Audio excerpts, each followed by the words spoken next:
We are now recording. I don't know whether it jumps back and starts recording from the start either. But anyway, this is the introduction.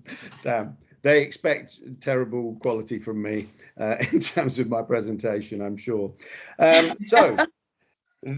Welcome. We have a guest today, Louise Delahunty, who's a former pupil of Henry's, was one of the first female sixth formers. Louise, thank you very much for joining us to speak to the law students and the Law Society. If you could just introduce yourself for us and tell us a bit about what you do. Thank you very much, Duncan. It's a great pleasure to join you. So I'm a criminal lawyer by training, and I started out getting very interested in criminal law when I studied criminology at university, and I was very lucky to get work experience in Birmingham. So I went to courts and prisons when I was sort of 17, 18. I was very lucky to work with a woman lawyer there. I went on to join a small firm in London. They now call them boutique law firms. It was a small firm dealing with everything, really. And I qualified into criminal legal aid work, going to the magistrates' courts every day, dealing with all types of crime, followed by working in Hong Kong when I did some duty lawyer work there. So I had all types of clients, as well as doing some commercial litigation and going to all the different courts in Hong Kong, which was a fantastic experience. And then since then, really, my career has evolved into what's known as investigations work and white collar crime, which is representing individuals and corporates who are prosecuted for fraud, money laundering, bribery, and a raft of other offences. And that has been an area which has seen the use of special powers by regulatory agencies such as the Serious Fraud Office and the Financial Conduct Authority. And so my career latterly has been to represent business executives and also international corporate organizations working overseas sometimes, and dealing with some more specialized areas such as extradition and mutual legal assistance. And at this stage, I'm just coming up to I suppose the stage of my career where I'm stepping down a little bit from the day-to-day hard graft and have a number of jobs, including a consultancy. So that's where we are now. Excellent, thank you. If we can work kind of through a little bit chronologically, if that's okay. So thinking about the legal profession, what was it that originally, you said you studied criminology, what was it that made you decide to enter the legal profession? Well, I was the first one in my family to go to university, and my parents thought it would be good for me to have a profession, which at that time, I think it was still quite a challenge. Not so many women lawyers around, actually. But I was very lucky that I had a couple of people in my family who were lawyers who'd qualified under the old regime. They hadn't gone to university, but I was able to go and do some work experience. And that's when I met this amazing woman lawyer in Birmingham who was very kind and took me to court every day so that I could decide if that's what I wanted to do. I would say as well, when I was at Henry's, I had an amazing history teacher, Mr. Tompkins, who I suppose he was just so brilliant the way he taught, that the whole analytical side. I thought, yeah, this could be something for me with its use in history by the time we got to A level and S level. And so that seemed to work with the study of law. But I guess the drama got me as well, going to court and just thinking, I mean, just watching a jury come back and the difference it would make to somebody's life, acquittal or conviction. It was seriously interesting for me. Thank you. And so which route to qualification did you take? Obviously, there's been changes over the years, but could you just talk us through the pathway that you took to qualify?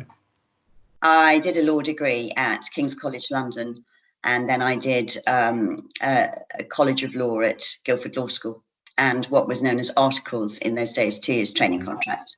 Okay. So then that qualified you as a solicitor at that time, yeah? That's right. Yeah. Okay. I think I was going to go to Chester for College of Law if I'd have seen it through. I had a place there 2 years running, but I didn't go to. Naughty me. But, well, that's a nice law school. I think, I went to Guildford. It was good to get away from London, actually, and Guildford. We all had a good time. I shouldn't really say that. We meant to work really hard at law school. We had a really, I suppose we were celebrating our final years of being students. So yeah, and there were only 4 places you could take the qualification at that time, weren't there? If I remember rightly. Yeah, that's right. Yeah. So it was so different. Yeah, there's a lot more choice now, and on the other hand, a lot more people applying, of course. A lot more competition, perhaps. Yeah. Yeah. Okay, so in terms of then qualifying and moving into the profession, what would you say some of the biggest challenges were for you? Well, I think trying to find a training contract was not so easy. At that stage, we're talking about a very long time ago. I graduated in 1981. And at that stage, although by then, women were 50% of the students at my university, once it came to securing a training contract, I found that there was quite an emphasis at my university on going into a city firm, which is what I didn't want to do. And so trying with smaller firms, perhaps more quirky firms, to get something wasn't that easy, actually. I'm not saying it's because I was a woman necessarily, but with some of the places it was a bit old-fashioned, I think. I also found, once I had secured my training contract, and as a young lawyer, that occasionally, as a woman, one faced some challenges from older male members of the profession. And that was a big surprise to me, because everything had been equal. I'd been to a boys' school. At university, it was 50-50. There was never, I thought those days were over, but they were sometimes quite challenging. I think it was only later, really, by the time I became a partner, and we had a lot of women coming through. So we're talking about the 90s. And we were, getting much more involved in women diversity, and diversity for lots of other groups too. That there was a much more positive message, and conferences started, like the Times ran a special conference for women lawyers, and a lot of women lawyers organizations started. So that these days, well, I wouldn't say there are still some challenges, but I'd say the situation has improved markedly. Right. Yeah, I was going to ask you that, actually, whether you felt that there was a level playing field now, because we still see that there's an earnings gap, I think, isn't there still? But do you think the opportunity is more even now then? Much. Yeah. Yes, I really do. I mean, I think most firms are enlightened. Regulators are on the ball to make sure that firms get this right. One should not be put off by this sort of thing. I still think there's some work to be done on children, on women and families, and coming back to work, and partnership opportunities. And I've mentored quite a lot of women through that sort of thing. It's still amazing that there could be some challenges there. It's quite interesting at the moment with the current COVID situation, how now I think there's much more acceptance about working from home. But I find that, or working 4 days a week or something like that, that's still, I've seen as an issue for some larger firms, which affects both women and men now, because men want to take their part in paternity leave and that sort of thing. So who knows, that could be from this terrible situation, that could be something that helps move these policies forward. Okay. And of course, in terms of role models, we've got good old Lady Hale flying the flag, or until recently, getting a lot of coverage. So that was a positive, I think. Yeah.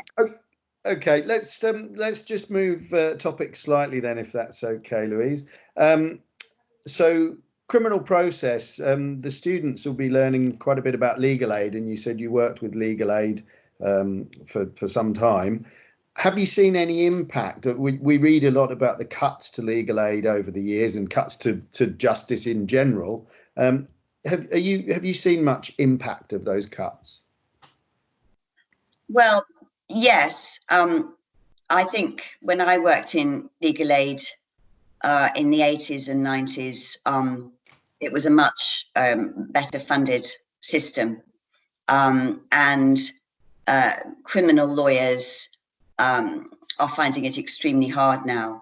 If you're a duty solicitor or if you're completely reliant on legal aid, it is very, very difficult to keep your firm afloat. And I think that's a terrible situation. And the Law Society, which is the trade union for our profession, is continually making representations to the government on this.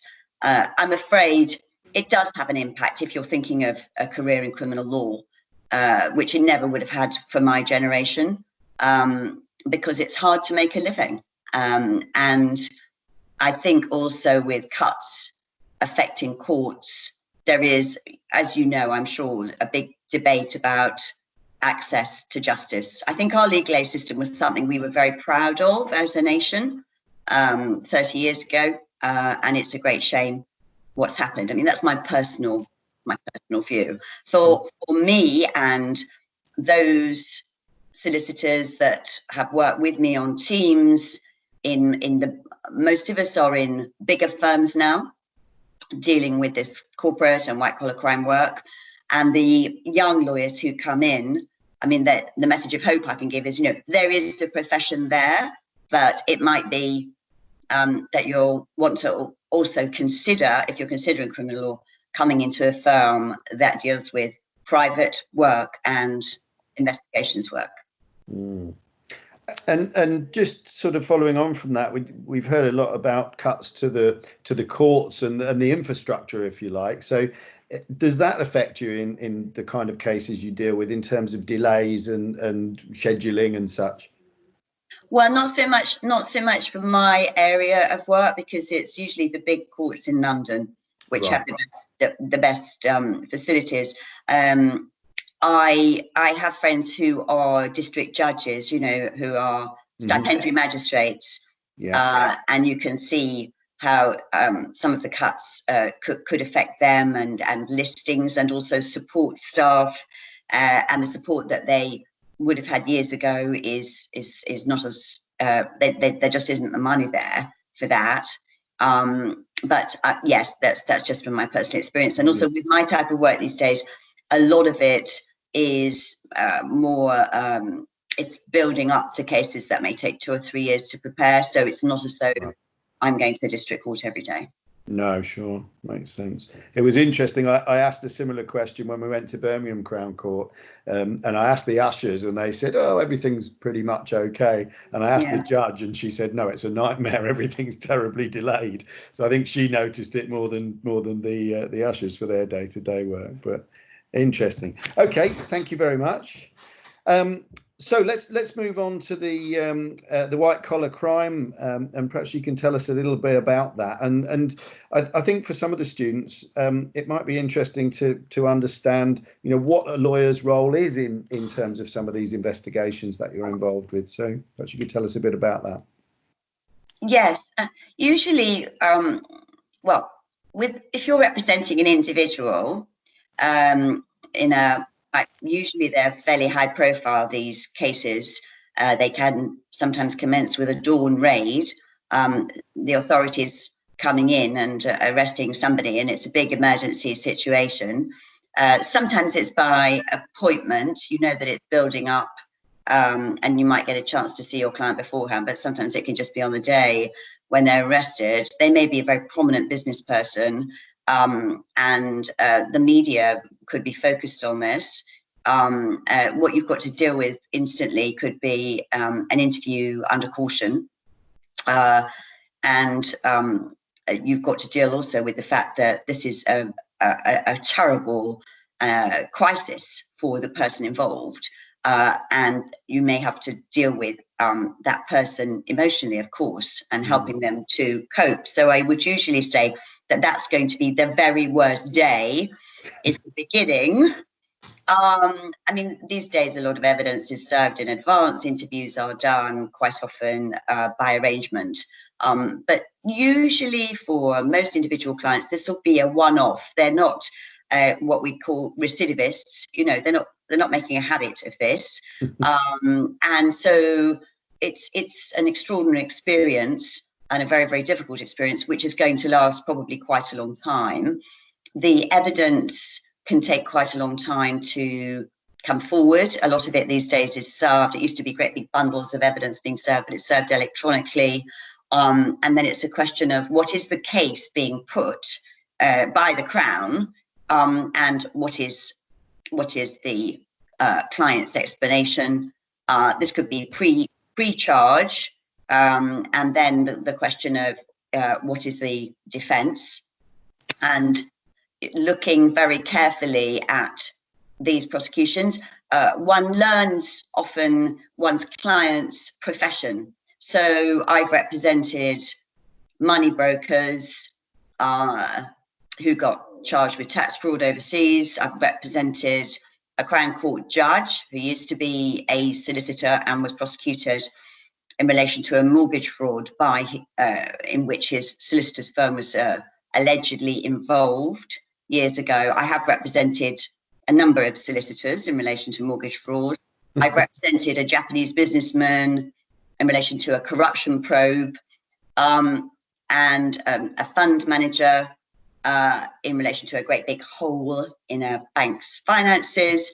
And each time you've got to learn your client's thought process, because most of these offences involve I'm sure when you're learning about crime, there's the act, and then there's what was going on in the person's mind, mens rea. And so one then has to look at, what was their job, because it's usually involved with their job, what was their business, what was the current culture at the time in the city, in that particular market, that sort of thing. Or amongst solicitors getting mortgage fraud warnings from the Law Society: do not let your firm be used for mortgage fraud, as we have now with the Law Society, do not let your firm be used for money laundering. All sorts of warnings going out. Was there a warning? Did they read it? Did they understand? Or were they naive and simply being used by fraudsters, which was usually, the defence, and often a successful defence, because they hadn't decided to give up their day job and become a mortgage fraudster. Ridiculous. And then finding themselves in the dock with their client. Can you imagine? I mean, that was absolutely ghastly. But so it's looking at what do they think at the time, what was the practice. The prosecution may say, well, this was the practice, but then when you start, it's just taking it apart piece by piece. Well, actually, it was a different practice. A different culture was understood by the city or by the legal profession or whatever at that time. And of course, sometimes it will be a question of, well, what's the evidence? And is the explanation consistent actually with the plea of guilty? You're not going to advise always to defend a case if there's a real issue, and with the client's explanation, there could be then discussions about, should the client be thinking about a plea of guilty, and then should there be negotiations with the prosecution? And it's a question you're often asked at dinner parties: how can you defend guilty people? Yeah. And the answer to that is, well, I'm not in the business of defending guilty people. The reason that the legal training is long and quite hard is it's a question of analysis. It's for the prosecution to prove this case, to have a case, and to prove it beyond reasonable doubt. And the job of the defence solicitor is to assist the client to the best of their ability with dealing with the case, and either persuading the prosecution to drop the case if there's insufficient evidence, defending the case, or putting in a plea of guilty and a good mitigation. Okay, interesting. Thank you. Yeah, that question always does come up, doesn't it? The how can you defend people question. Okay, so let's sort of have a look back then. What would you say are some of the more rewarding things about the career you've had in the legal profession? Well, I should also add, I suppose, I was talking about individuals. So now my job, well, for the last 10, 15 years, my job has involved representing companies as well, which it can be really interesting, because then you're finding out more about the company or their financial institution. It could be a great big mining company with assets in all sorts of interesting countries overseas. It could be a great big bank. It could be an oil company, or all sorts of things, or a pharmaceuticals company. And this really is, I suppose, it's a growth area in white collar crime, and there are many, just for those who, looking at A-level law and whether they want a career, there are many city firms, international firms, and US firms that have a presence in the UK and have this specialist service. So it's a really interesting job, but it doesn't just involve defending companies. It also involves, which can, compliance doesn't sound like a really sexy, exciting word. God, I'm allowed to say that on a school video, but compliance is managing the risk. So that another big part of my job in latter years has been to assist companies in not getting into trouble, and having good policies in place for criminal risk mitigation to deal with money laundering, sanctions, bribery, that sort of thing. Bribery Act was I don't know if you look at that, but that was a massive statute for lawyers like me, came in 2011. Money laundering and sanctions, again, loads of new law in that space from the EU and translated down into UK law, which will still continue after Brexit. So I should just add that that's another interesting aspect to a career if you're thinking of investigations law. And then, sorry, coming back to your question of what's most interesting, or what has been interesting, there are lots of highlights. It was marvelous to have a career that could take me overseas. I went to Hong Kong because I was never allowed to have a gap year, and I was very lucky in those days that Hong Kong took people like me without us having to requalify. I think that's slightly different now, although I don't think it's that difficult. And so that was an amazing 4 years, really interesting, and working in the Hong Kong courts with I had Chinese clients often who didn't speak English, so I was working with interpreters, and I suppose it really broadened my horizons. And then I think I've met a lot of interesting people, and sometimes my clients, even if I can secure their acquittal, may never want to see me again, because it's just such a hard experience, like much worse than going to the dentist. But a lot have kept in touch because they're forever grateful and they don't forget. And one in particular was my Japanese businessman client. So I defended him at Southwark Crown Court, and we secured his acquittal. We got him to give evidence in English so that he wouldn't seem just so remote to the jury. And that was one of my best cases ever, because when he was acquitted, the jury lined up to shake his hand. So that was amazing. And he stayed a friend for the rest of his life. So sadly, he's no longer with us. But I think it's also a cultural thing in Japan that you just never forget, a so-called good deed.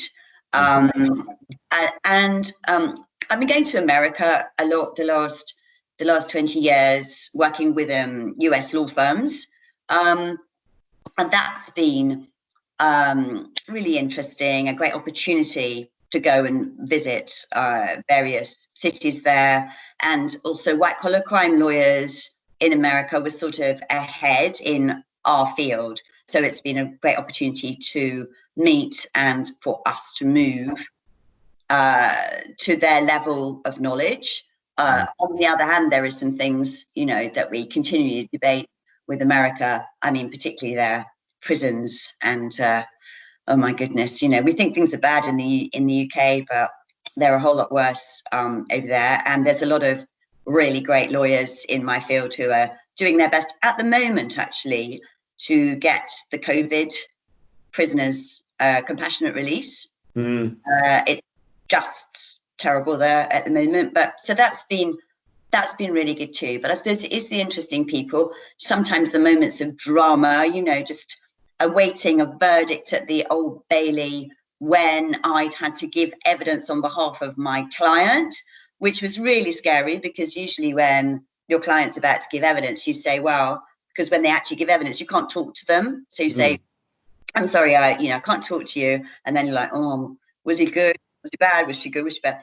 But I actually had to give evidence in this one. And then I had to be sort of sent out of court where my team, you know, discussed it all. And oh my goodness. And that was in one of the old courts at the Old Bailey. So it was a very dramatic moment. And we, now my doorbell is going. I'm going to ignore it because they'll just leave the parcel outside, won't they? Hopefully. I hope so. You can answer it if you need to. No, I think it's fine. It's okay. Fine. Also, I don't know how to pause this, so no, we'll just leave it. I'm so good on technology. So, yeah, I think that I suppose. And were they acquitted in that case? So we have to have the ending. Yeah, well, of course, am I ever going to tell you about a case where the client was convicted? Yeah, that was a very interesting case, because actually it was about whether a client was unfit to be tried. The client had very big mental health issues. Right. And in those days, would you believe it, that question was decided by a jury. He's still knocking. Can I leave you for just 1 second? Yes, of course, no problem. Coming back.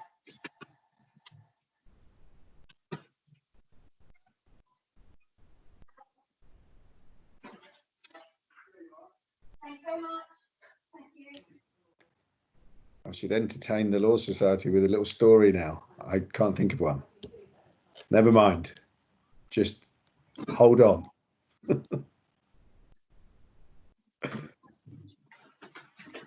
Hello.